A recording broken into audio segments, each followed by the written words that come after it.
പ്രഖ്യാപനം മുതൽ തന്നെ വലിയ ഹൈപ്പ് സൃഷ്ടിച്ച ചിത്രമായിരുന്നു മലൈക്കോട്ടെ വാലിബൻ. മലയാളത്തിന്റെ മോഹൻലാലും പുതിയ കാലത്തെ മികച്ച സംവിധായകരിൽ ഒരാളായ ലിജോ ജോസ് പല്ലിശ്ശേരിയും ഒന്നിക്കുന്ന ചിത്രമെന്ന നിലയിൽ വലിയ പ്രതീക്ഷയോടെ തിയേറ്ററുകളിലേക്ക് എത്തിയ ചിത്രം ബോക്സ് ഓഫീസിൽ സമ്മിശ്ര പ്രതികരണമാണ് നേടിക്കൊണ്ടിരിക്കുന്നത്. ലിജോയുടെ മുൻ ചിത്രങ്ങളെ പോലെ തന്നെ ഒരു പരീക്ഷണ ചിത്രം തന്നെയാണ് മലൈക്കോട്ടെ വാലിബൻ. കഥ പറച്ചിലിലും മേക്കിങ്ങിലും മറ്റൊരു രീതി ഉപയോഗിച്ചപ്പോൾ ഭൂരിഭാഗം വരുന്ന പ്രേക്ഷകരെ പിടിച്ചിരുത്താൻ സിനിമ പരാജയപ്പെട്ടു എന്നാണ് പൊതു അഭിപ്രായം. എന്നാൽ വാലിബന്റെ പ്രേക്ഷകാഭിപ്രായം കാണുമ്പോൾ തീർച്ചയായും ഓർക്കേണ്ട മറ്റൊരു സിനിമ കൂടിയുണ്ട്. 8 വർഷങ്ങൾക്ക് മുൻപിറങ്ങി ബോക്സ് ഓഫീസിൽ വൻ പരാജയമായി മാറിയ ഡബിൾ ബാരൽ എന്ന ചിത്രം.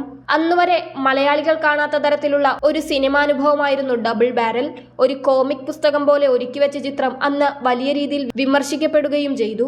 എന്നാൽ പിന്നീട് വലിയ രീതിയിൽ ചർച്ച ചെയ്യപ്പെടുന്ന ഒരു സിനിമയായി ഡബിൾ ബാരൽ മാറി. ലിജോയുടെ മികച്ച ചിത്രങ്ങളിൽ ഒന്നായാണ് ഇന്ന് ഡബിൾ ബാരൽ വാഴ്ത്തപ്പെടുന്നത്.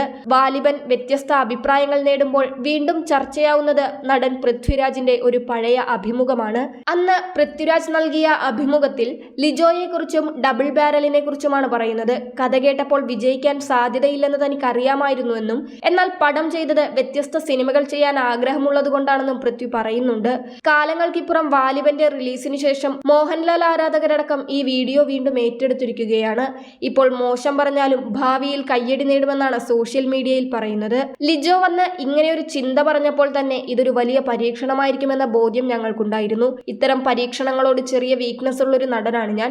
ലിജോ ഇതിന്റെ കഥ പറഞ്ഞപ്പോൾ തന്നെ എനിക്ക് തോന്നിയിരുന്നു കൊമേഴ്ഷ്യലി സിനിമ വിജയിക്കാൻ സാധ്യത കുറവാണെന്ന്. അതുകൊണ്ടാണ് മറ്റൊരാളുടെ തലയിലും അടിച്ചേൽപ്പിക്കാതെ സിനിമ ഞാൻ തന്നെ നിർമ്മിച്ചതും. എനിക്കതിൽ യാതൊരു വിഷമവുമില്ല. ഡബിൾ ബാരൽ ചെയ്തപ്പോൾ എൻ്റെ മനസ്സിൽ ആരും ചെയ്യാത്തൊരു സബ്ജക്റ്റ് ആണെന്നും ആരും ട്രൈ ചെയ്യാത്തൊരു കഥാപാത്രമാണെന്നും അറിയാമായിരുന്നു. ആളുകൾ അത് അംഗീകരിച്ചില്ല. ഞാനതിനെ ന്യായീകരിക്കുകയല്ല, കാരണം അതൊരു പരാജയപ്പെട്ട പരീക്ഷണം തന്നെയാണ്. എന്നാൽ ലിജോ ജോസ് പല്ലിശ്ശേരി എന്ന സംവിധായകനോടൊപ്പം ഇങ്ങനെയൊരു സിനിമ ചെയ്യാൻ കൂട്ടുനിന്നു എന്ന കാര്യത്തിൽ എനിക്ക് അഭിമാനമേ ഉള്ളൂ എന്നായിരുന്നു പൃഥ്വിരാജ് അന്ന് പറഞ്ഞത്.